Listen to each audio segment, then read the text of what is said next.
سوال ہے، کیا حضرت صالح علیہ السلام کی قوم اونٹنی کا معجزہ دیکھ کر ایمان لے آئی تھی؟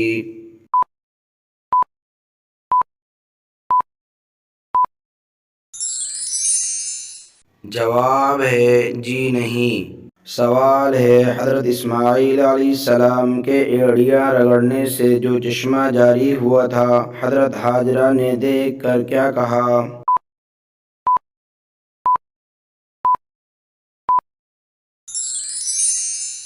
جواب ہے زمزم، ٹھہر جا ٹھہر جا۔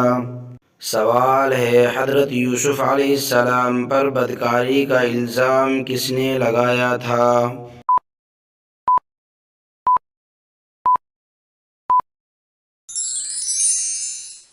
جواب ہے عزیز مصر کی بیوی زلیخا نے۔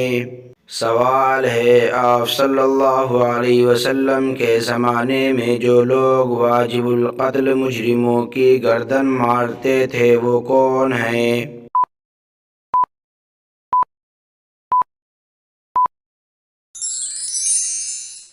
جواب ہے یہ 6 حضرات تھے: حضرت علی رضی اللہ عنہ، حضرت زبیر بن عوام رضی اللہ عنہ، حضرت مقداد بن عمر رضی اللہ عنہ، حضرت محمد بن مسلمہ رضی اللہ عنہ، حضرت عاصم رضی اللہ عنہ، حضرت ضحاک بن سفیان رضی اللہ عنہ۔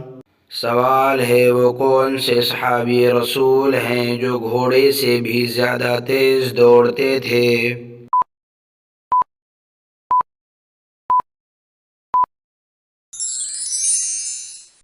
جواب ہے وہ صحابی جو گھوڑے سے بھی تیز دوڑتے تھے، ان کا نام حضرت سلمہ بن اکوع رضی اللہ عنہ ہے۔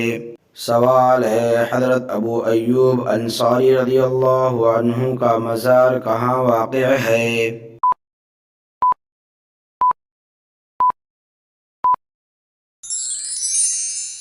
جواب ہے قسطنطنیہ میں۔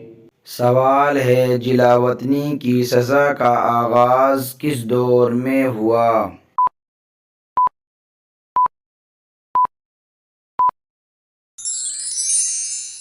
جواب ہے دور فاروقی میں۔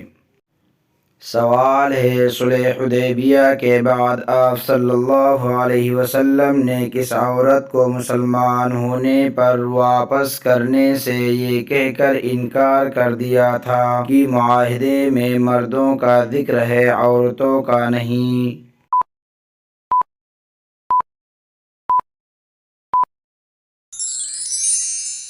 جواب ہے حضرت ام کلثوم رضی اللہ عنہا کو۔ سوال ہے، ہر انسان کے ساتھ 24 گھنٹے کتنے فرشتے ہوتے ہیں؟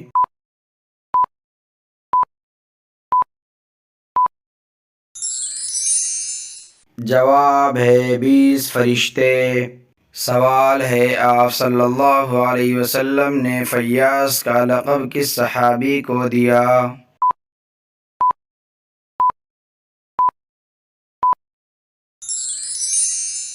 جواب ہے حضرت طلحہ رضی اللہ عنہ کو۔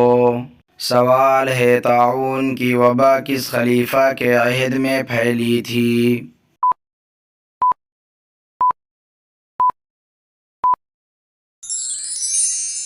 جواب ہے حضرت عمر رضی اللہ عنہ کے عہد میں۔ سوال ہے، حضرت شعیب علیہ السلام کی قوم پر کیا عذاب آیا، کیوں آیا، کتنے دنوں تک رہا؟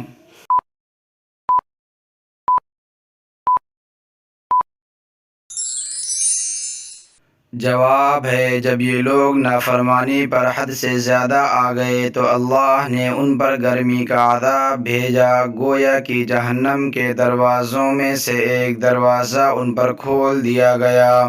جب یہ لوگ گرمی سے پریشان ہو گئے تو مکانوں سے باہر بھاگنے لگے، اللہ نے بدلی کا ٹکڑا بھیجا جس کے نیچے ٹھنڈی ٹھنڈی ہوا چل رہی تھی۔ یہ لوگ یکے بعد دیگرے سب اسی بدلی کے نیچے آ گئے تو اللہ نے اس بدلی کے اندر سے آگ کے انگارے ان کے اوپر برسائے، جس نے ان کو بھون کر رکھ دیا اور ان کو تلی ہوئی بھنی ہوئی ٹڈیوں کی طرح بنا دیا۔ ان پر ناپ اور تول میں کمی کرنے کی وجہ سے یہ عذاب آیا اور 7 دن تک یہ عذاب رہا۔